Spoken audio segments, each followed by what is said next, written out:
Russie entend développer davantage ses relations avec le Congo, notamment dans le domaine des télécommunications. L'ambassadeur extraordinaire et plénipotentiaire de la Fédération de Russie est venu l'exprimer ce jeudi au ministre congolais des Postes et télécommunications, Léon Juste Ibombo.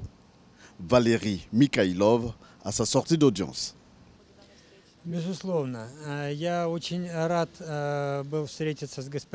J'étais très ravie de me rencontrer avec Monsieur le ministre qui occupe ce poste très important pour le Congo dans le domaine des postes et télécommunications. Et il faut dire que la République du Congo et la Russie jouissent des relations du caractère stratégique. Nos relations se développent très bien maintenant dans les sphères économiques, politiques et humanitaires. Et vu l'importance du domaine des télécommunications, je vois beaucoup de perspectives pour développer notre coopération ici. Et nous avons discuté les possibilités d'attirer l'assistance de la Russie dans le développement des chaînes de communication spatiale, l'utilisation des possibilités spatiales de Russie pour développer les infrastructures de télécommunications.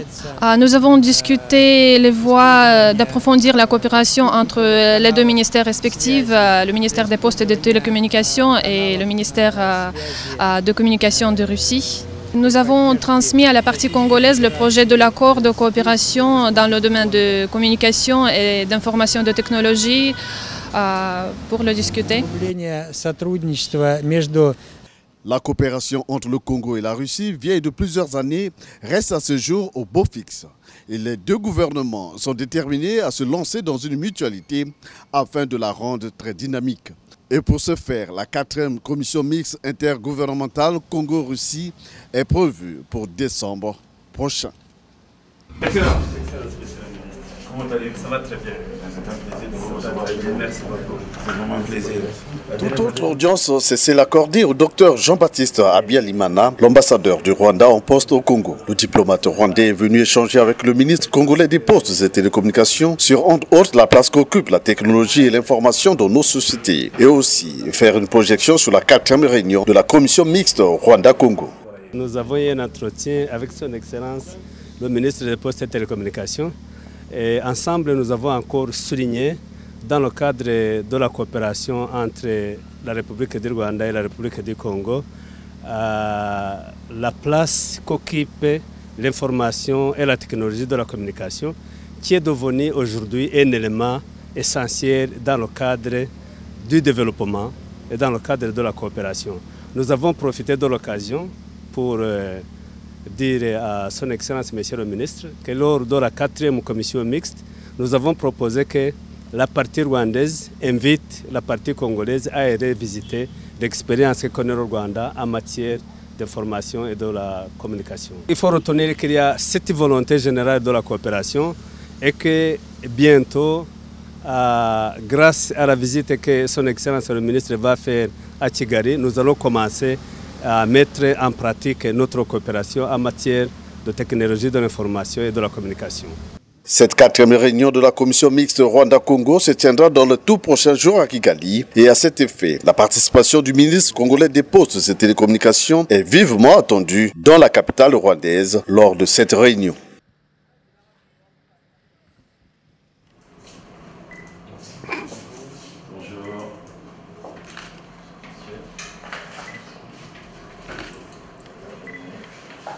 Et la dernière de cette session, enfin, c'est l'audience qu'a accordé le ministre Léon Juste Ibombo à la mission du cabinet Ernst & Young, un cabinet de conseil et audit partenaire du gouvernement, venu expliquer au ministre tout l'intérêt de la réunion de lancement de la mission relative à l'assistance technique du gouvernement pour le recrutement de l'opérateur en charge de la gestion et commercialisation du réseau de télécommunications en fibre optique du projet cadre.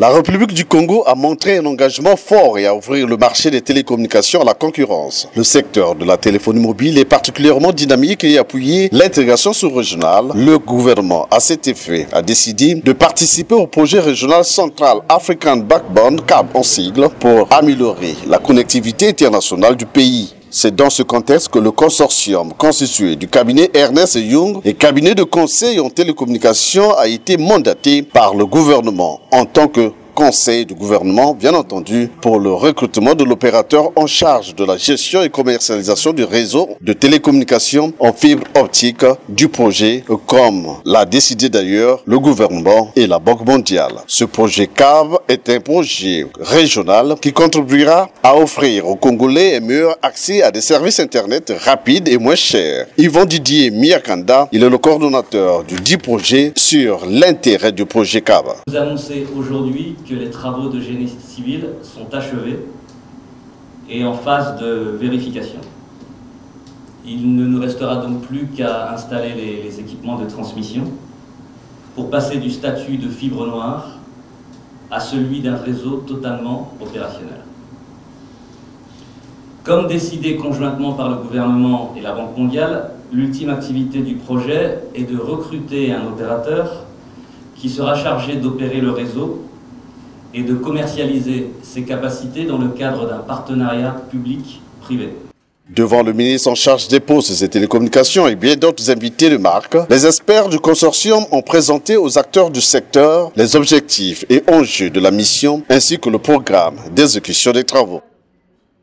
Patron de la cérémonie, le ministre Léon Justus Bombo a d'abord traduit sa satisfaction pour l'exécution du dit projet, aussi exprimé la volonté du gouvernement congolais en vue de l'amélioration des conditions de vie des populations. Avec cette mise en service prochaine du réseau d'interconnexion du Congo et du Gabon, et après les mises en service successives en 2012 du câble sous-marin à fibre optique West Africa Cable System, le WACS, et en 2013 du backbone terrestre Pointe-Noire et Owando et des bretelles Ngo, Djambala et Oyo Bunji, se concrétise ainsi la volonté du chef de l'État, son Excellence Denis Sassou Nguesso, consignée dans son programme de gouvernement, qui est d'une part, de mailler le territoire en infrastructure de base en télécommunications très haut débit, ouverte à la sous-région, afin d'ouvrir largement le pays aux nouvelles technologies de l'information et de la communication, et d'autre part, de favoriser ainsi l'entrée du Congo, notre pays, à l'ère de l'information et du savoir. Car, comme nous le savons tous, l'accès au haut débit est un des facteurs clés de croissance, de développement socio-économique, donc de diversification de l'économie, comme l'a si bien souligné le coordonnateur national, et d'aménagement du territoire.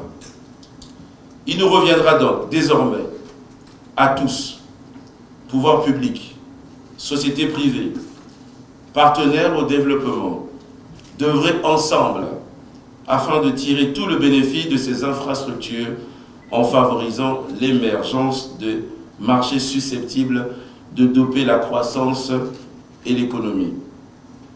C'est la raison pour laquelle je veillerai personnellement et scrupuleusement à la réalisation d'abord de cette importante étape concernant la gestion du câble CAB et aussi à la réalisation plus globale de toutes les actions programmées par le gouvernement concernant la gestion rationnelle et efficiente de toutes les infrastructures publiques de télécommunications très haut débit.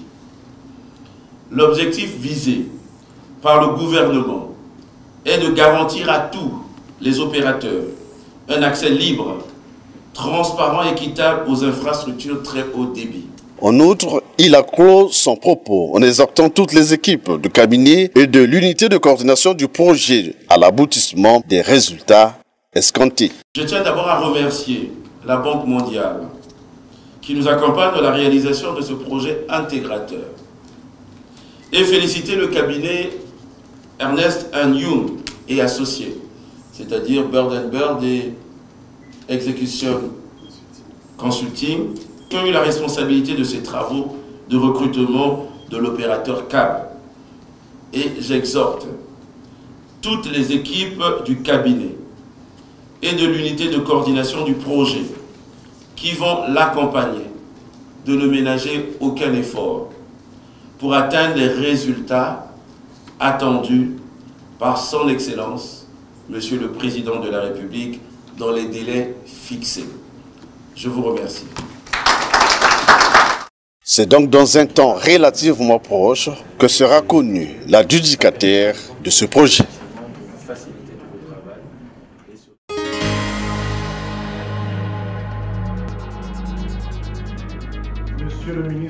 Dans la soirée de ce 1er septembre 2016 au Radisson Blu, le ministre Léon-Juste Ibombo a patronné une autre cérémonie. Celle-ci a consacré le lancement officiel de l'un des produits de Airtel, dénommé Airtel Money. Un moyen simple et rapide de payer en rapprochant sa carte ou son sticker du terminal de paiement d'un point de vente.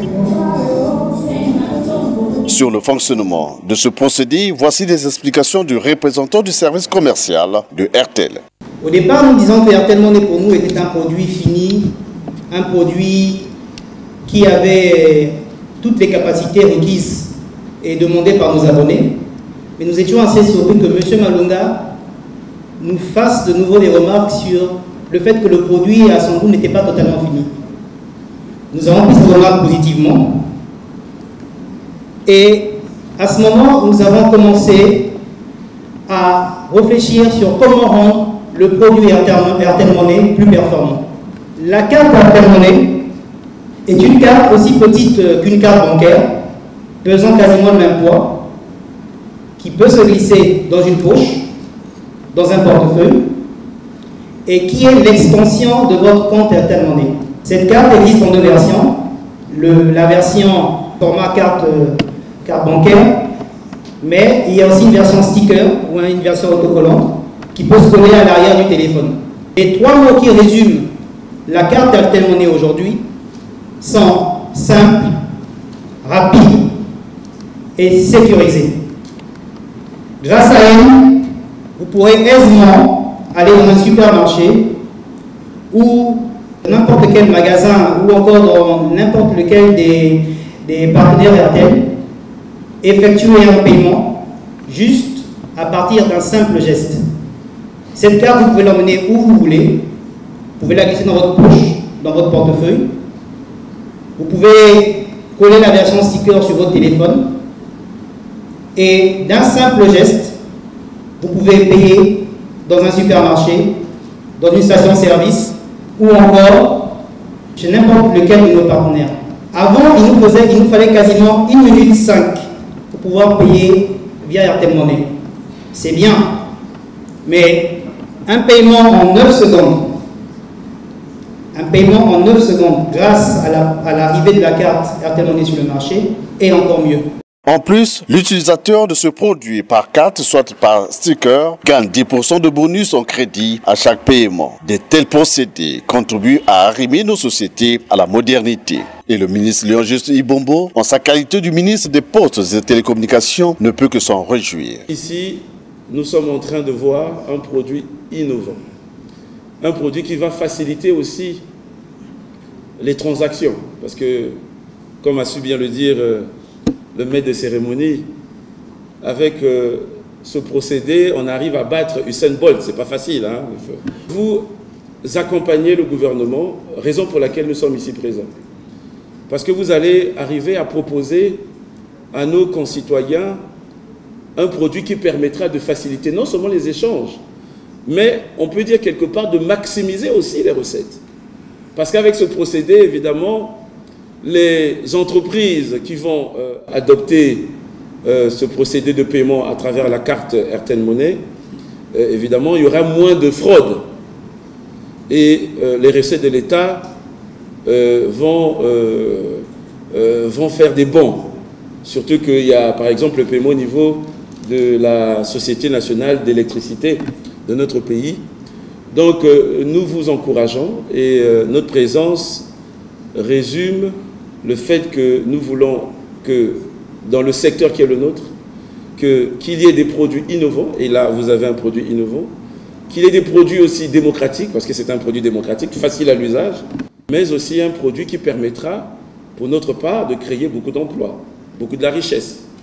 Parce que les entreprises qui vont adopter ces terminaux, évidemment, ça créera de l'emploi. Donc, j'espère que vous allez continuer à innover. Et nous avons besoin d'innovation dans le secteur des postes et télécommunications. Merci.